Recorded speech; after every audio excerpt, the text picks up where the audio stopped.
तुम्हाला माहितीये, पंढरपूरच्या पांडुरंगाचं दर्शन घ्यायला जाणारे सर्व भाविक या अद्भुत ठिकाणी नक्की भेट देतात। सोलापूरवरून 45 किलोमीटर अंतरावर धाराशिव जिल्ह्यातील तुळजापूर येथे महाराष्ट्रातील नावाजलेल्या शक्तिपीठांपैकी दुसरं शक्तिपीठ तुळजापूरची आई भवानी माता मंदिर आहे।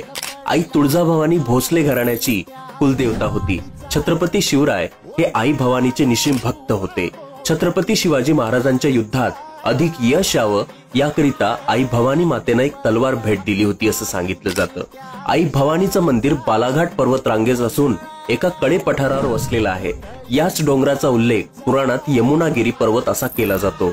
आई तुळजाभवानीचं मंदिर हेमाळपंथी स्वरूपाचं असून मंदिराची रचना पुरातन आहे, तर काही अभ्यासकांच्या मते हे मंदिर राष्ट्रकूट अथवा यादवकालीन काळातील मानलं जातं।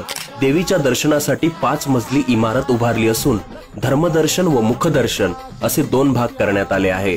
गाभाऱ्याच्या मधोमध चांदीच्या सिंहासनावर भवानी मातेची मूर्ती आरूढ झाली आहे। तुळजापूर येथे आई भवानीच्या नावानं वर्षातून अनेक उत्सव साजरे केले जातात। आई भवानीची मूर्ती चल स्वरूपाची आहे, त्यामुळं भवानी मातेला पालखीत विराजमान करून मिरवणूक काढण्याची पद्धत आहे। नवरात्र उत्सवात तुळजापूर येथे भाविकांची गर्दी पाहायला मिळते। पालख्या काढल्या जातात। देवीला अनेक अलंकार या काळात घातले जातात। त्यातला एक प्रकार म्हणजे छबिना उत्सव होय।